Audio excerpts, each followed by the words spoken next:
Welcome to video number 3 of RASP HOWTO on how to initialize your own domain. So I'm going to be showing how to use UI to do that.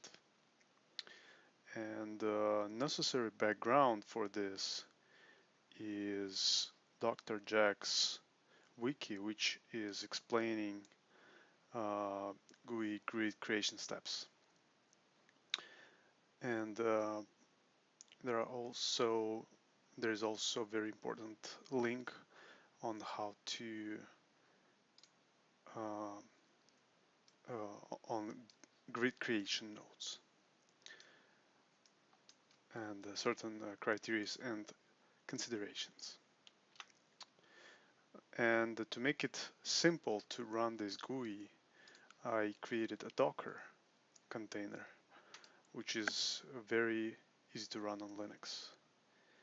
And I'll post all these links to video description, but my Docker container is located on Docker Hub, and there is some description on how to run it.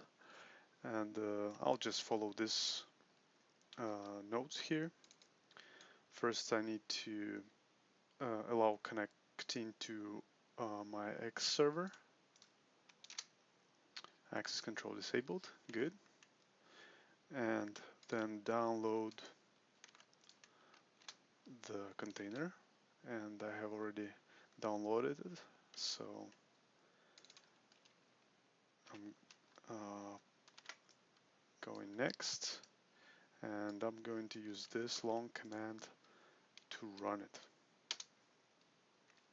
So what it basically does, it just sets environment variables and mounts socket, X server socket to the container. And here I just need to run WRF tools. And here it is. So today I'm going to show how to define a new domain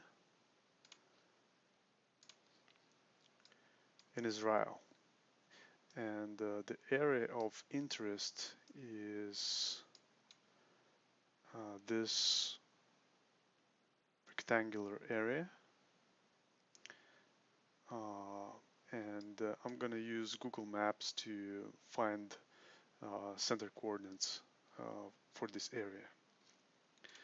So here I'll start by selecting domain selection, choose mode, create new domain.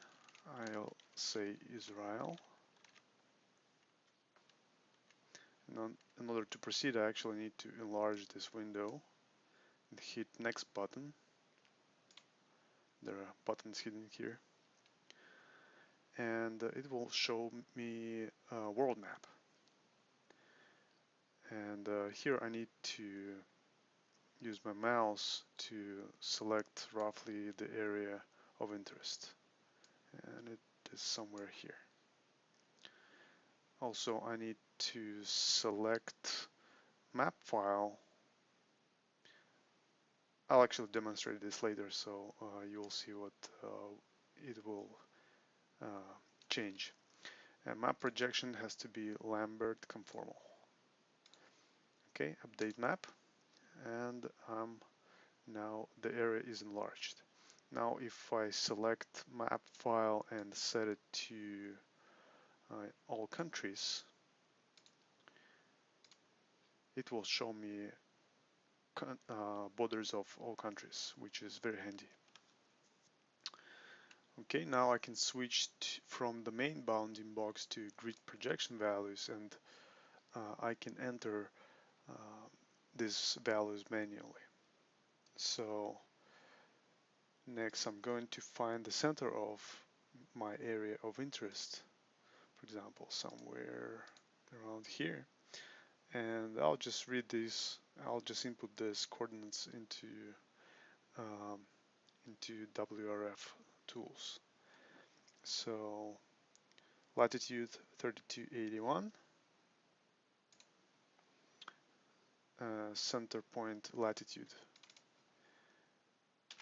3281, and longitude 3530. And I'm gonna use the same values for standard longitude, and latitude. I'm gonna copy them to true latitude 2, and update map. So now it's centered around the area of interest. Now I need to set distance between grid points to 12,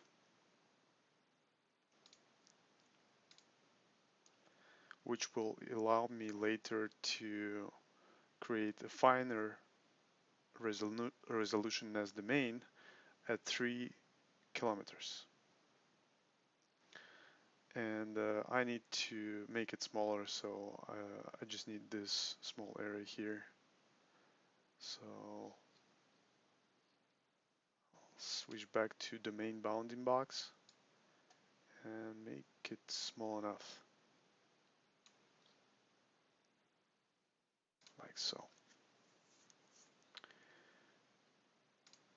And I'll make it square and say 22.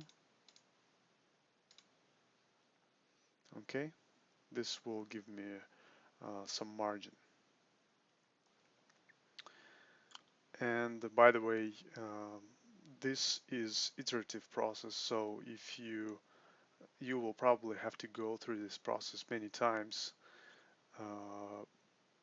before you actually get something satisfiable. I have already gone through this process, and I know which values are good for this region, so I'm putting correct values here. Okay, so next thing, I will need to create an S domain, which will be actual RASP domain. And domain ID will be 2, and parent ID will be 1, and grid spacing ratio to parent is going to be 3, and which gives us 4K resolution. And you can make it finer for waves or for convergence by setting, for example, 1 to 5. It will give you 2.4K resolution. And if you want 1K resolution, you need to go back to mode domain and modify this and say, for example, 5 here, and oh, it thinks I modified it, so it will delete this domain. And 5 here, and it will be 1K. Let me demonstrate this. 5 here,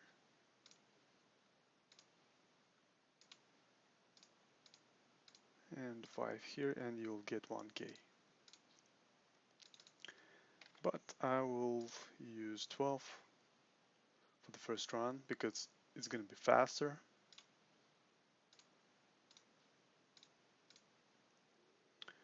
Which will give me 4K resolution. And in order to define the actual area, I just need to use my mouse, and I'll use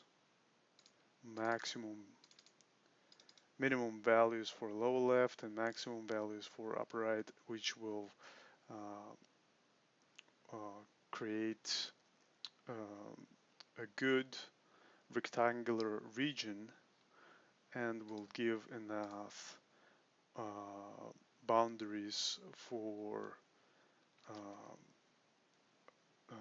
as recommended by Dr. Jack website, which is good. And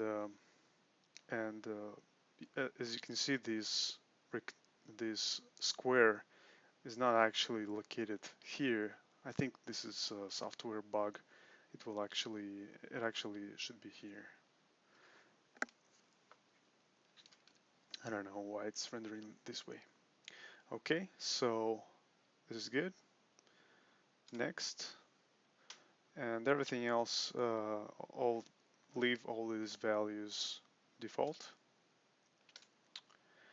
And last thing, click this button. This run localization thing will actually fail because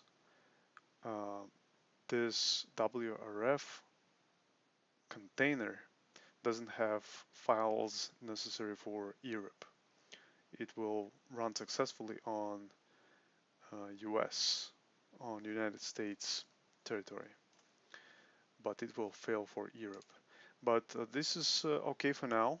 It will produce, so I'm setting these WRF tools in background, and it will produce a file, templates, Israel, WRFSI-NL.